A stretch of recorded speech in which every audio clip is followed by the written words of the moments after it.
Тэр кейс дээр яасан бэ гэхээр эхнэр нь ингээд 3 хоног дараалал өглөө үүрээр орчиж үүрээр өдөржин шөнжин байхгүй.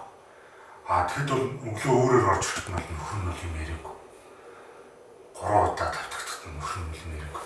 Ингээд нөхөр бол яг айл гэрийн нөхөр эзэн хүмүүд бол эхнэрээ яагаад өөрөөр орж ирж байгаа талаар нь тийм аль биесний ч юм уу ямар нэгэн байдлаар тайлбарлсан тайлбараа хэлэх байхаа гэд төвчээртэйгээр 10 гаруй хоног хүлээж. Ингээ 10 гаруй хоног нөхөр нь хүлээгээд авах эхнэр нь бол шүнжин яваад өөрөөр орж ирсэн шалтгаанаа тайлбарлахгүй. Тэгэнгүүт одоо ямар ч хүнчээд төвчээр алдагдсан шүү дээ. Тэгээ эхнэртэйгээ одоо аль биесний яриасан тийм ярилцсан байна.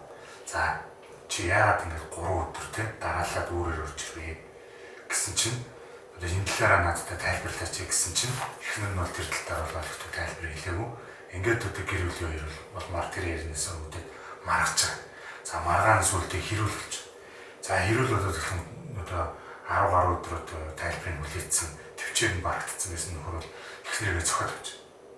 За дөнгөж зөрүүлээд эхнэр нь нөхрийгөө бас зөрүүлээд зогсож байгаа. Ингээд бид энэ хоёр бол ингээд бие нэгэ зогсож байгаа байхгүй. Тэгэнгүүт хоёуланд ингээд зулгаалт гэдэл үүсчихэж. Нөхөрт нь ч үүссэн, эхнэрт нь ч үүссэн. Тэгэнгүүт энэ асуудлыг одоо дүүргийн юм холбогдох цагдаагийн хэлсэн шалгаад яасан бэ гэхээр нөхөр дээр нь зөрчил хэрэг үүсгээд гэр бүлийн хүчирхийлэл зөрчил хэрэг үүсгээд ингээ прокурор чиглүүлэхээр прокурор бол энэ бол зүг байна. Үндэслэлтэй нэг дүгнээд шүүх шилжүүлж.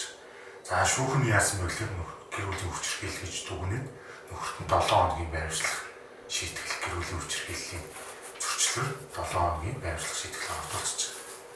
Практик төр маань ерөөсөө эхнэр нөхөр хоёр маргалдлаа гэр бүлийн хүчирхийлэл. Тэгсэн мөртлөө гэр бүлийн хүчирхийлэл үзсэн мөртлөө нөхрийг авч яваа шийтгээд байдаг. Нөхрийг авч яваа гэр бүлийн хүчирхийлэлээр баримтчилж чаа 7-оос 30 хоног байрлал. Энийг л ерөөсөө энэ бол бас яг дотор нь ялгаж салгаж харахгүй бол бүгдийн нэг юм том уутанд оруулаад аваа нөхрийн хэрүүл болгоны гэр бүлийн хүчирхийлэл гэдэг нэг юм том уутанд оруулж байгаа шийдээд байгаа буруу байна. Энэ дотор ч бас ялгаатай харж үзэх юм байна. Гэр бүлийн хүчирхийлэл биш зөрчлүүд энэ зөрчил рүү орж ирж маш олон айлын нөхрүүд тийм ирчүүд ялангуяа ирчүүд шийтгэл аваад байна гэдэг л би энэ үеийн салбарт ажиллаж байгаа хэвчээ бол айгүйх нэг хамгаалж ярьдیں۔